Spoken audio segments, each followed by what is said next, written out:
Kita lanjutkan dialog di studio. Saya masih bersama Kepala Riset Data Informasi Kebencanaan BPBD, Pak Yohan, dan melalui sambungan Zoom saya masih bersama Kang Yayat dan juga Pak Hakiki dari BMKG. Saya ingin ke Pak Yohan terlebih dahulu. Apa yang dilakukan oleh BPBD dan tim ketika rilis peringatan dini telah dikeluarkan oleh BMKG? Tentunya yang pertama kita sampaikan dulu analisa kami kepada pimpinan ya, dan setelah itu kita sesegera mungkin merilis apa yang sudah disampaikan oleh BMKG. Kami cukup baik kolaborasinya dengan BMKG ya, jadi bukan hanya rilis-rilis berita saja, tapi hari ini pun kami sedang melakukan kerjasama dengan BMKG ya. Oke. Kita melaksanakan operasi modifikasi cuaca ya. Dan ini sudah tahapan yang ketiga. Tahap pertama tanggal 7 sampai 9 Desember. Tahap kedua tanggal 13 sampai 16 Desember. Dan ini juga cukup membantu ya, karena selain kita menghilangkan potensi banjir akibat curah hujan yang tinggi di daratan ya. Tapi kita juga, kalau tadi dibilang rob itu kesian warga yang di utara ya, akan lebih kesian lagi kan kalau ada banjir kiriman dari arah sungai ke muara pesisir ya.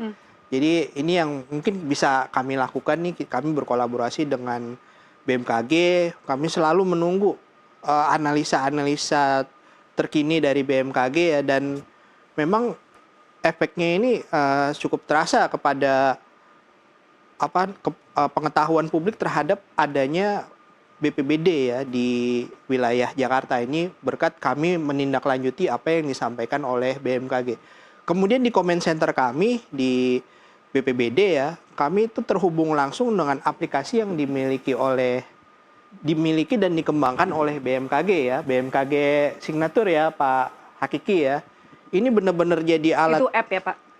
Apps yang ada di monitor ya, yang bisa kita lihat itu pergerakan-pergerakan angin, perakiraan cuaca gitu. Kami dapat data real time langsung dari BMKG gitu. Jadi selain kami terima analisa, kami juga mengolah informasi tersebut sehingga bisa dijadikan bahan-bahan pengambilan keputusan Pak PJ Gubernur ya.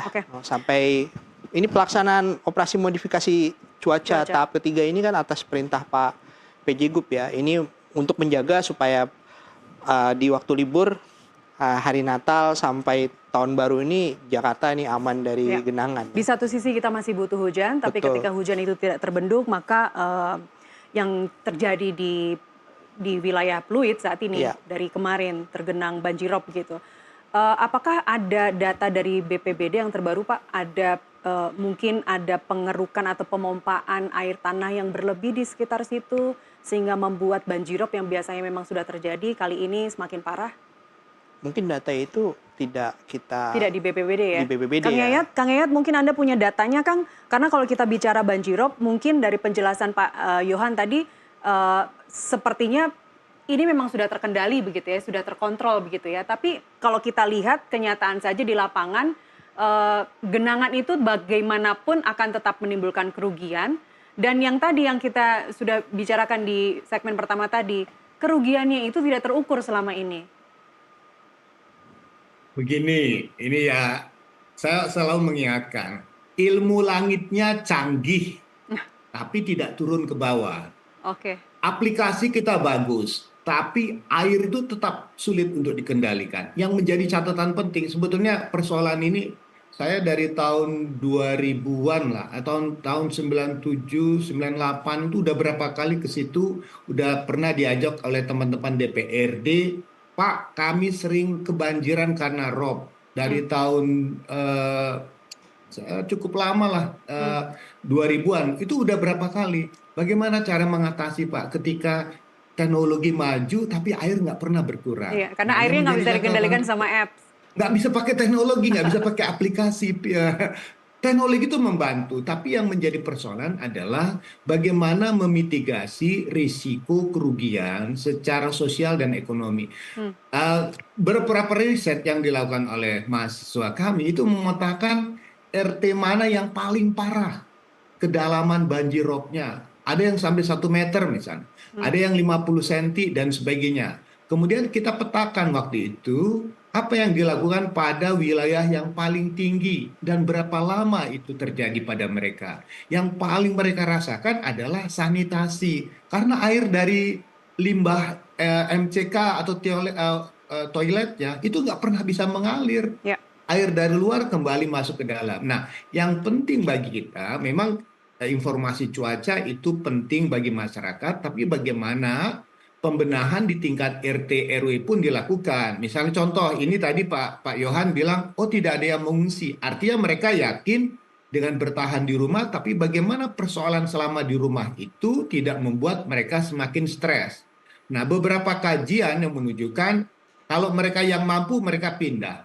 Bahkan ada bantuan waktu itu tentang konsep rumah yang tinggi dari Universitas Pertahanan di beberapa wilayah yang rob. Jadi rumah mereka tidak sama dengan muka airnya, tapi mereka tinggikan. Nah, yang menjadi tantangan kita adalah wilayah-wilayah yang selama ini masuk zona merah itu, apa yang dilakukan untuk mengurangi risiko selama banjirop itu terjadi.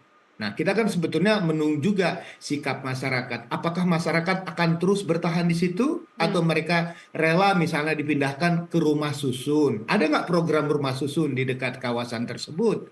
Kemudian kawasan-kawasan sering kebanjiran itu kita coba dikelola, apakah menjadi ruang terbuka atau bisa dibuat menjadi kolam retensi atau polder dan sebagainya. Nah, yang menjadi pertanyaan, kalau lama-lama mereka terbiasa dengan itu, artinya mereka mencoba berdamai dengan bencana yang mereka sudah sulit untuk hindari. Ya. Harusnya kan kawasan itu ibaratnya genangan tinggal kenangan, tapi pertanyaan nggak pernah menjadi kenangan, ya kan? Jadi yang harus kita lakukan adalah pemetaan ruangnya. Ini Pak Yohan jago nih, seorang planner dia kan. Pemetaan ruang. Jadi ibaratnya ini bukan hanya tanggung jawab BPD penanggulangan bencana. Bagaimana nanti Perkim? Bagaimana teman-teman SDA? Bagaimana teman-teman PU-nya ya, PU dan sebagainya. Jadi ada pendekatan yang komprehensif untuk mengatasi bencana. Kalau kita selalu berpikir ya, membuat tanggul laut yang besar, apakah tanggul laut betul-betul bisa mengurangi rob atau tidak? Itu PR terbesar. Ada nggak kajian mengatakan dengan membuat tanggul-tanggul itu selesai tidak rob itu? Kalau misalnya kasus di Semarang tidak selesai, ya bagaimana? Makanya ada pemikiran Pak Presiden membuat tanggul sepanjang pesisir utara Pulau Jawa. Nah, menjadi pertanyaan buat kita, sejauh mana efektivitas dari tanggul itu bisa mengurangi potensinya. Yang paling penting menurut saya adalah mengurangi risiko kerugian secara sosial ekonomi itu dengan konsep menata pemukimannya, meninggikan, atau ada program memindahkan ke rumah susun. Orang Pemprov DKI aja berhasil memindahkan yang di kolong jembatan ke rumah susun, bisa memindahkan program-program lain. Ini tinggal persoalannya, siap nggak terus-menerus seperti ini tuh, motor tenggelam ya kan? Sejauh mana kerugian secara ekonomi? Itu menjadi PR paling besar menurut saya untuk 11 kecamatan yang ada di wilayah utara. Dan rasanya itu juga ada di visi misi para calon gubernur DKI kemarin, Kang Yayat, yang tinggal kenangan aja sepertinya ya.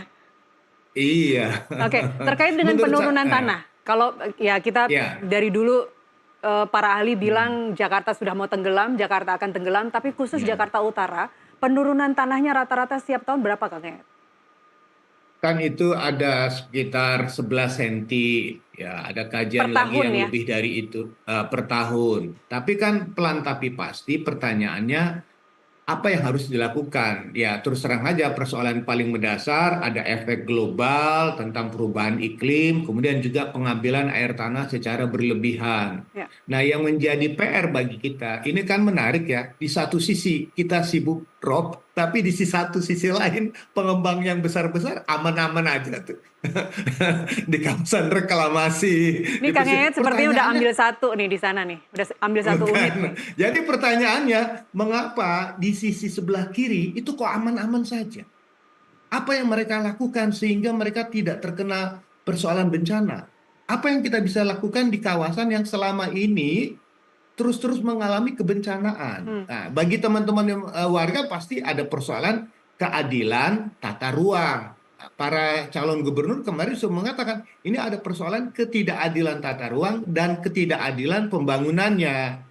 Nah, jadi kalau menurut saya ada bagusnya program revitalisasi kawasan dengan pengembangan rumah susun di kawasan yang bebas dari potensi robnya. Kemudian kita bisa ajaklah mereka, kalau memang Anda tidak bisa berpindah atau tetap memilih itu, ya itu risiko harus siap dihadapi. Karena kalau menunggu tanggul lautnya besar, saya nggak bisa menjanjikan. Katanya 2030 katanya nih. Jadi selama sampai 2045 juga tidak ada yang bisa menjawab siapa yang Baik, akan menyelesaikan itu. Nah, itu baik. PR paling besar daripada kita nanti berdebat tanggul dan sebagainya. Lebih bagus revitalisasi pemukiman, menyelamatkan, memindahkan dengan ke rumah susun menjadi satu pilihan. Belajarlah dari kasus di Manggarai ketika bisa pindah ke rumah susun Pasar Rumput. Nah, itu kan menjadi model gitu. Baik, saya ke Pak Hakiki. Setelah tanggal 3 Januari, kapan ada potensi banjirop lagi yang melanda di kawasan pesisir?